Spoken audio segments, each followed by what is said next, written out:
할렐루야. 오늘도 주님이 주시는 귀한 은혜의 말씀을 통해서 우리 모두가 새 힘을 얻고 한 주간 하나님이 부르신 그 모든 삶의 자리에서 아름답게 주의 영광을 드러내는 복된 삶을 살아가시는 주님의 자녀들이 되시기를 간절히 소원합니다. 오늘 본문의 말씀 8절에 보면 사도 베드로는 성도들, 하나님의 자녀들에게 몇 가지의 권면을 지금 하고 있습니다. 8절 말씀 마지막으로 말하노니 너희가 다 마음을 같이하여 동정하며 형제를 사랑하며 불쌍히 여기며 겸손하며 라고 말하고 있습니다. 여러분 마지막으로 라는 이 단어 끝으로 라는 표현입니다. 자, 이 표현을 우리는 좀 생각해 보아야 합니다. 보통 통상적으로 마지막이라고 말한다면 여러분 일상적으로 이것은 서신 베드로전서는 편지니까 마지막으로 라고 한다면 이 뜻은 끝으로 라는 표현이기 때문에 이것은 맨 마지막에 서신의 맨 마지막 부분에 사용되어야 맞는 표현입니다. 그런데 우리가 베드로전서가 여기서 끝나지 않음을 알고 있기에 이 마지막이라는 이 표현은 이것으로 이제 서신을 끝맺겠다라는 표현이 아니다라는 것을 우리는 알 수 있습니다. 마지막이라는 이 표현은 이제는 이 편지를 끝내겠다라는 표현이 아니라 앞에서 말했던 그 모든 것들의 마지막으로 내가 이 이야기를 한다라는 것을 지금 이야기하고 있는 것입니다. 그렇게 생각해 보면 성경이 2장에서 너희가 거류민과 나그네라는 것을 알아라. 그리고 그에 합당한 삶을 살아라 라고 했던 것과 연결해서 그 나그네의 삶, 그런 거류민의 삶이라는 것은 마지막에는 이러한 모습이어야 한다라는 것을 우리에게 그 마지막의 모습은 이것을 너희가 분명히 이것이 마지막이다라는 것을 알아야 된다라는 것을 이야기해 주는 것입니다. 그럼 정리해보면 이런 거예요.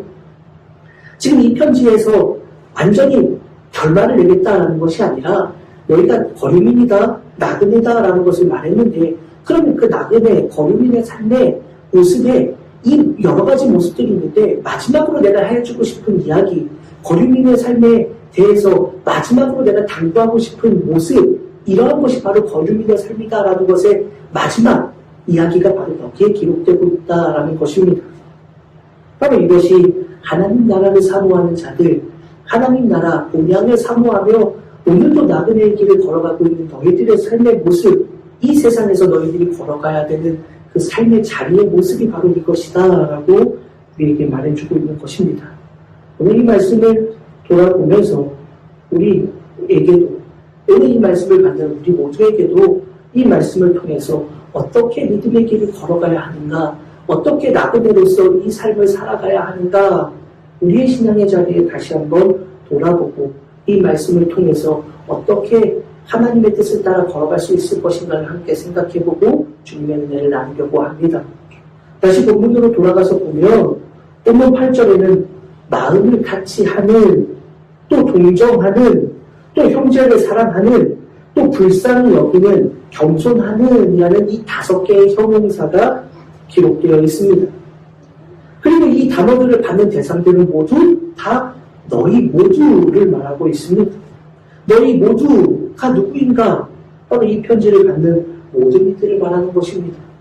그러니 이 마음을 같이 해라, 동정해라, 형제를 사랑해라, 불쌍히 여기라, 겸손하라 라는 이 5개의 동사는 이 편지를 받는 모든 사람들, 모든 이들이 다 들어야 되는 말씀이다 라는 것입니다.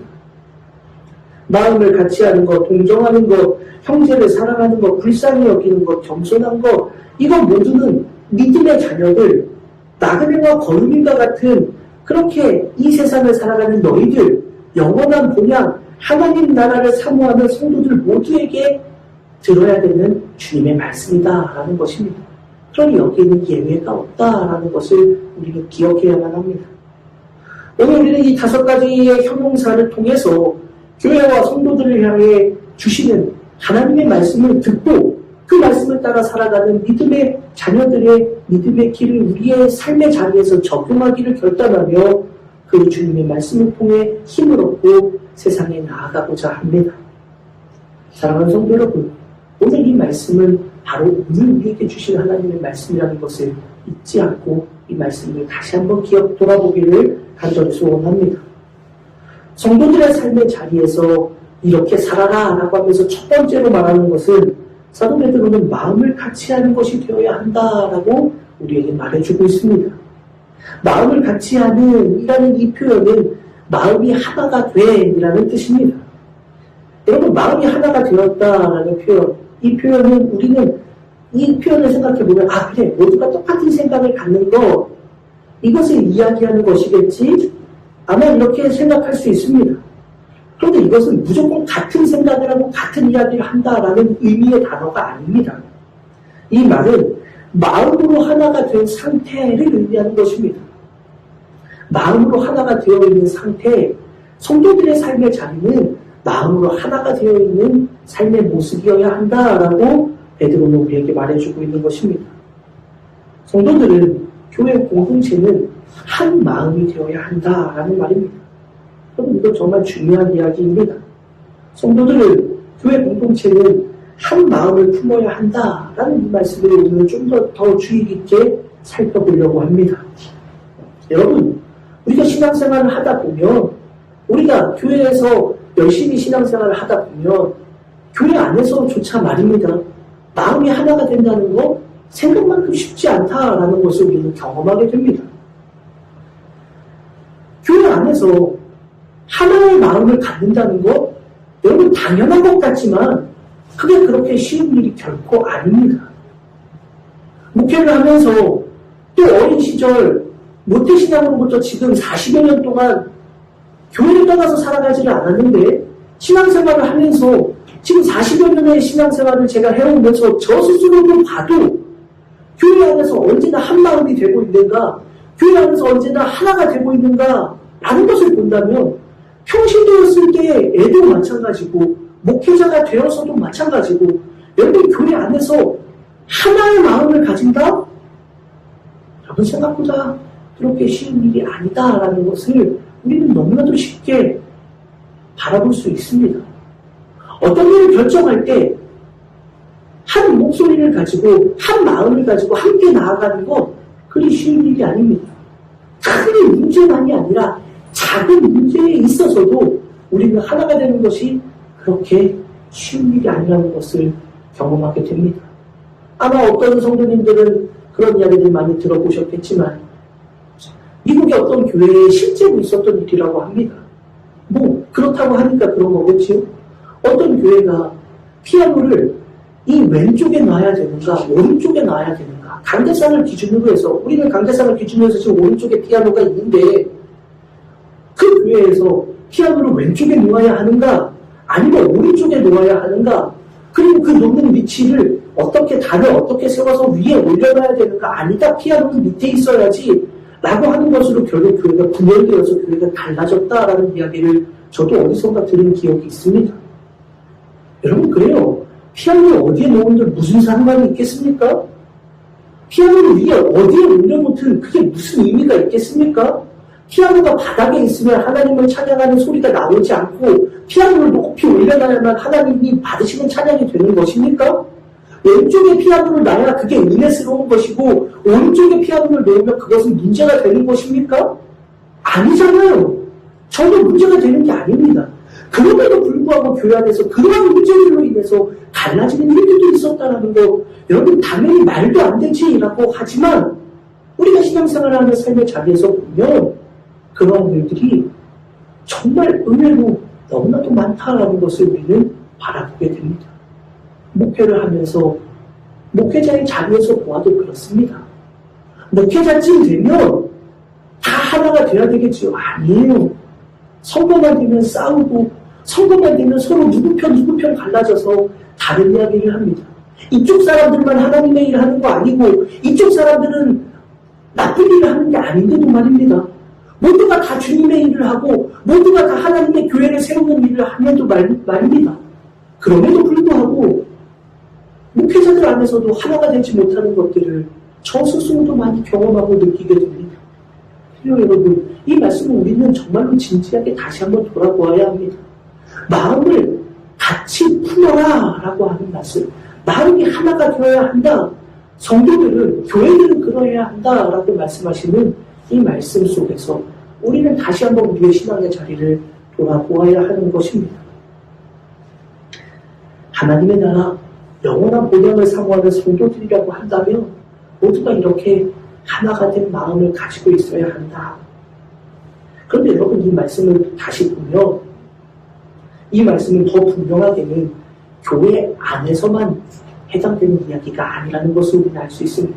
왜냐? 서두에 말씀드렸던 것처럼 이 말씀은 누가 들어야 된다고요? 하나님의 나라, 본향을 향해 나아가는 모든 나그네와 거린들과 같은 너희들. 그래서 그 누구도 뭐가 없다? 예외가 없다라는 말씀을 서두에 드렸습니다. 그러니 여러분, 이 말씀은 누구에게만 해당되는 겁니까? 우리 교회에만 해당되는 말씀입니까? 아니에요. 한국에 있는 모든 교회들에 해당되는 말씀입니다. 그러면 한국에 있는 교회들에만 해당되는 말씀입니까? 아니에요. 전 세계의 모든 교회들에게 해당되는 주님의 말씀입니다. 예외가 없다라는 것입니다. 그러면 여러분, 이 예외가 없는 모든 이들이 들어야 되는 하나님의 말씀, 마음을 같이 해라 라고 한다면 이것은 우리 교회 안에서만 한 마음이 되고 다른 교회 사람들하고는 배척해라 라는 말이 아니라 모든 주님의 자녀들이라면 교회 상관없이, 교파 상관없이, 나라 상관없이, 인종 상관없이 모두가 다 같은 마음을 품어야 된다라는 말입니다. 그런데 여러분, 쉽지 않은 이야기입니다. 교회 안에서 하나가 되는 것도 어려운 이야기인데 교파가 다른 교회, 나라가 떨어져 있는 그 다른 나라의 교회 같은 마음을 품는다는 것 결코 쉬운 일이 아니지요. 그러나 성경은 우리에게 너희가 나그네라면, 거류민이라면, 하나님의 나라를 바라보는 주님의 자녀들이라면, 영원한 본향을 향해 나아가는 너희들이라면, 성도라면 그렇게 살아라 라고 말씀해주고 있습니다. 사랑하는 성도 여러분, 바라기는 우리 모두가 이 믿음의 길을 걸어갈 수 있는 주님의 자녀들이 되기를 원합니다. 우리 교회만이 아니라 우리 주변에 있는 모든 교회들과도 한 마음을 품을 수 있어야 합니다. 교파가 다르니까 당신들은 아니요가 아니라 모든 교파를 넘어서서 하나님의 자녀들이라면 다 똑같은 마음을 품고 영원한 하나님 나라를 향해 나아가는 믿음의 자녀들이 될 수 있기를 주님의 이름으로 간절히 축원합니다. 그런데 여러분, 여기 이 말씀을 통해서 우리는 더 중요한 것을 생각해 볼 수 있습니다. 자, 마음을 같이 하라.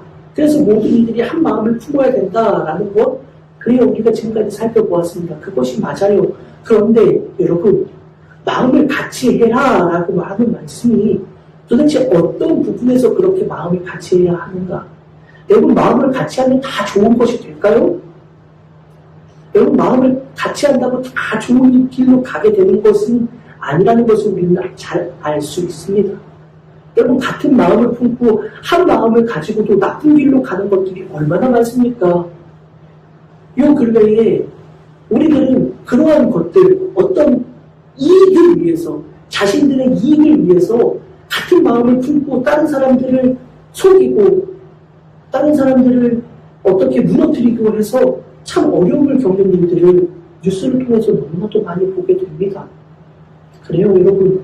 같은 마음을 품는다, 정말 중요한 것이지만 같은 마음을 품었다라는 것으로 끝나는 것이 아니라는 것을 우리는 기억해야 합니다. 같은 마음을 품고 악한 길로 가거나 같은 마음을 품었는데 그것이 주님을 기쁘시게 하는 길이 아니라 주님의 마음을 아프게 하는 길로 가게 되는 것은 결코 하나님의 자녀들의 삶의 길이 될 수 없다라는 것을 우리는 기억해야 합니다. 그러니 같은 마음을 품고 도대체 어디를 향해 가는 것인가? 같은 마음을 품고 무엇을 바라보는가가 중요합니다. 그러면 성경이 우리에게 같은 마음을 품고 무엇을 하라고 말씀하시는 것일까요? 그것은 바로 베드로 사도가 지금껏 계속하고 있었던 말씀과 연결되는 겁니다. 베드로 사도는 뭐라고 이야기합니까? 너희는 거류민이다. 나그네다. 이 세상이 너희의 본향이 아니다. 너희는 영원한 본향을 향해 나아가는 순례자와 같은 그 길을 걸어가는 것이 바로 너희다 라고 이야기해주고 있었습니다.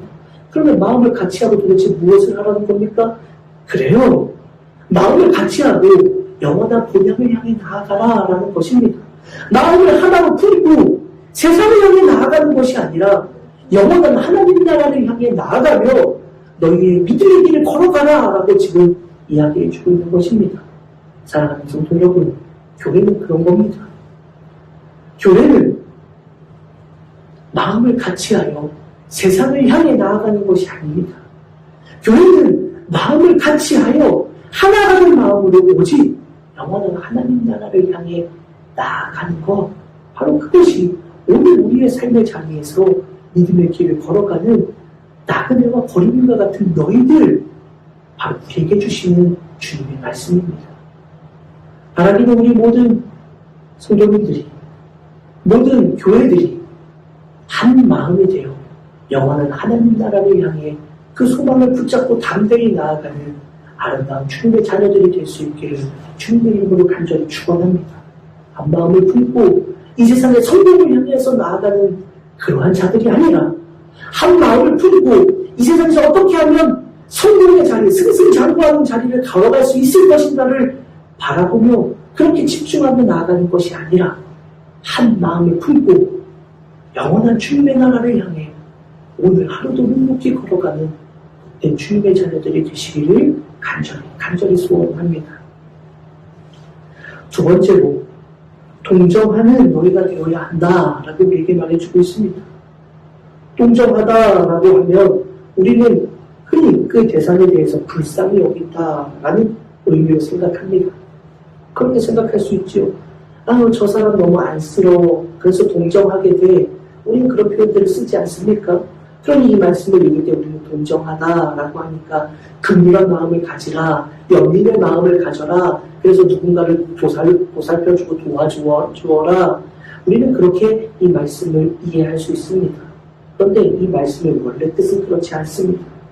이 단어는 원래 원문으로 보면 함께라는 단어와 고통을 받다라는 단어가 합쳐진 단어입니다. 그러니 이 단어, 동정하다는 단어의 원래 의미는 무엇이에요? 함께 고통을 받다라는 뜻입니다. 중요한 단어입니다. 여러분, 그래요.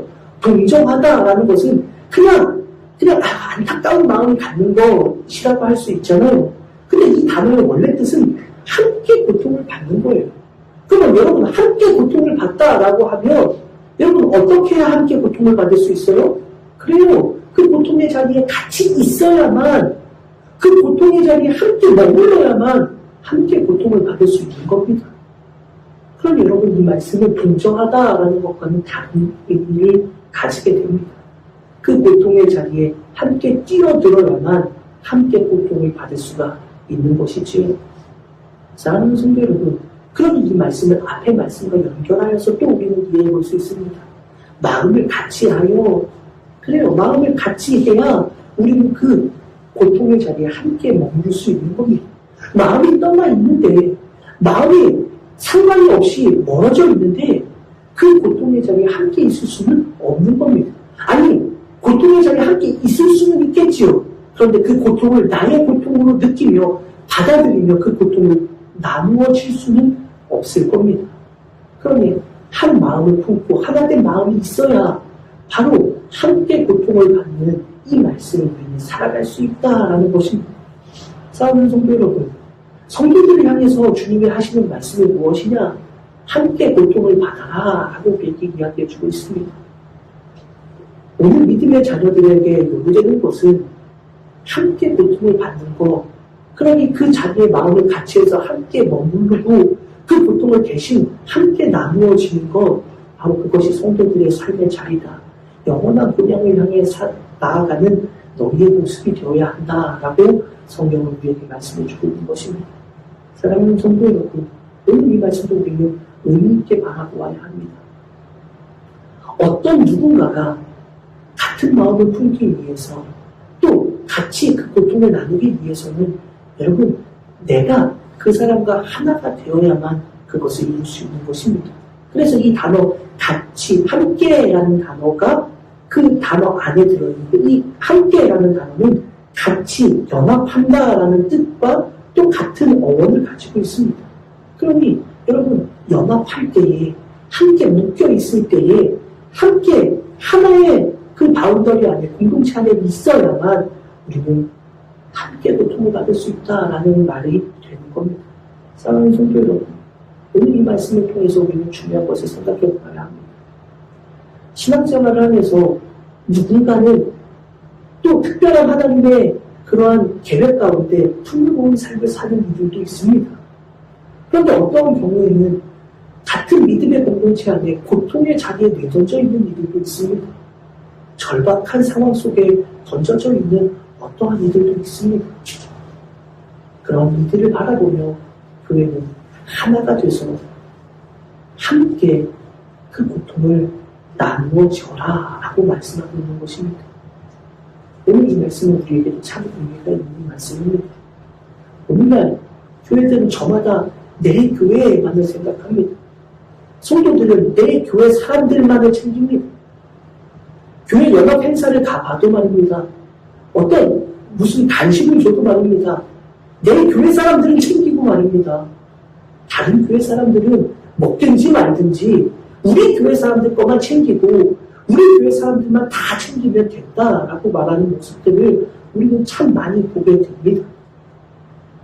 그런데 아까도 말했듯이 이 모든 모습은 내 교회만을 향해 주시는 말씀이 아니다라는 것을 우리가 기억해야 합니다.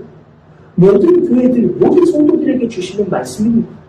그러니 성도들은 서로를 돌보아야 하는 것이 바로 우리에게 주시는 주님의 말씀입니다. 그래서 사도 바울이 말입니다. 예루살렘에 고통받고 있는 성도들을 향해서 저 이방 땅에 있는 성도들을 향해 너희가 그들을 도와주어라. 그들을 긍휼히 여겨주어라 라고 말하고 있습니다. 그들은 왜 안 힘들었을까요? 여러분 고린도 교회는 넉넉했기 때문에 삶이 풍요로웠기 때문에 아가야에 있는 교회들은 삶이 형편이 아주 좋아서 내가 가지고 있는 거 조금 끼워서 줘도 되지 그런 삶을 살았습니까? 아니에요. 그들도 고통 가운데 있고 그들도 어렵게 살았지만 더 고통받고 있는 이들을 돌아보는 겁니다. 그들은 얼굴도 마주보지 못했지만 얼굴도 알지 못하고 이름도 알지 못하고 그들이 누구인지도 알지 못하지만 주님 안에 한 형제요 주님 안에 한 가족이라는 마음이 있으니 그 멀리 떨어져 있는 예루살렘에 고통받고 있는 성도들이 있다는 이야기를 향해서 성경의 표현에 보면 자기의 분에 넘치도록 내가 할 수 있는 것보다 더 풍성하도록 그렇게 연보를 했다라고 말하고 있습니다. 바라기는 이 말씀을 듣는 우리 모두가 그러한 교회가 될 수 있기를 간절히 소원합니다.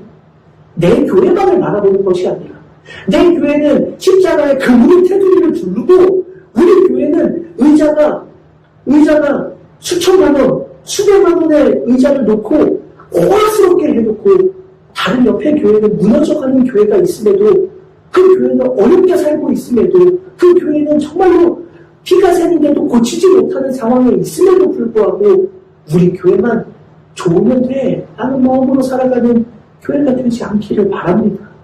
그러한 성도들이 되지 않기를 간절히 소원합니다. 함께 고통을 짊어지는 겁니다.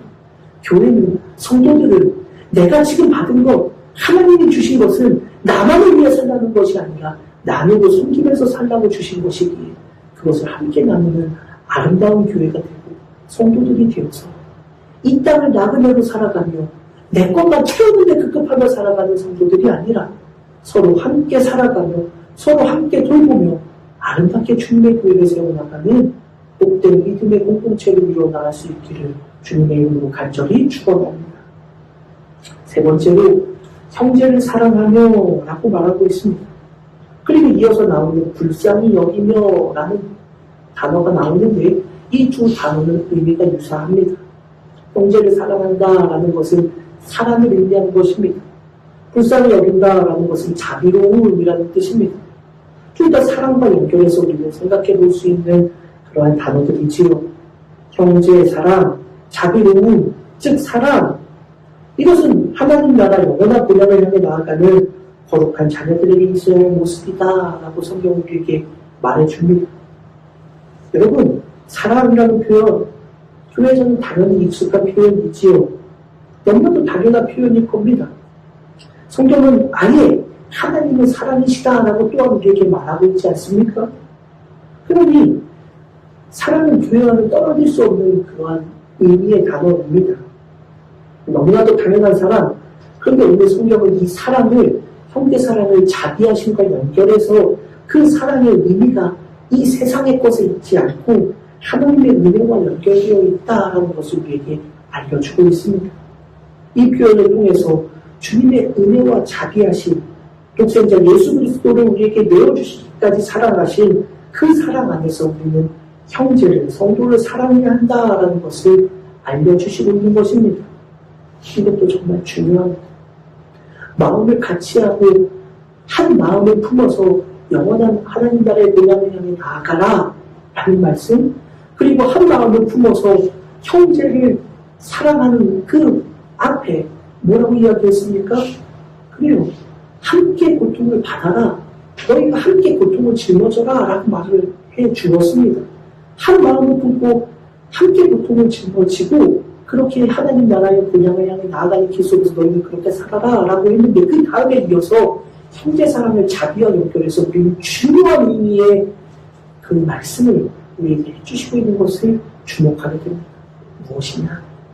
여러분, 한 마음을 품고 함께 고통을 받으면서 영원한 하나님 나라의 본향을 향해 나아가는 그 길에서 우리는 무엇을 놓치면 안 되느냐?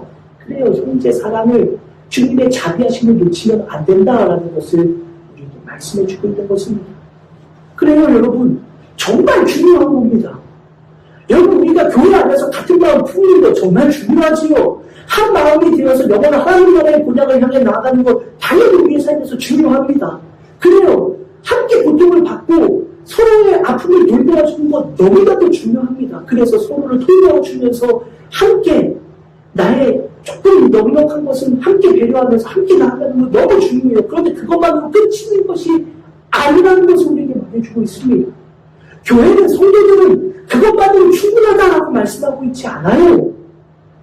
그렇게 살아가는 삶의 자리로 끝나도 된다라고 말씀하고 있지 않아요. 더 중요한 것이 있어요. 형제 사랑. 그런데 그 형제 사랑은 무엇입니까? 예수 그리스도의 십자가의 자비하심과 연결해서 바로 그 영원한 십자가의 은혜, 그것을 우리에게 말씀해 주고 있는 것입니다. 그래요. 그런 이 말씀을 너희가 교회 안에서만 사랑하고 교회 안에서만 서로를 돌보고 교회 안에서만 같은 마음을 품어라가 아닙니다. 여전히 죽어가고 있는 저들에게 너희의 형제 사랑을 베풀어라. 주님의 자비하심을 받은 너희가 그 사랑을 함께 나누어라 라고 우리에게 말씀해 주고 있는 것입니다. 사랑하는 성도, 그래요. 교회는 교회 안에서만 아름다운 공동체를 이루는 것은 아무 의미가 없습니다. 우리만 들고 우리만 끝나는 것은 주님 기뻐하시는 일이 아닙니다.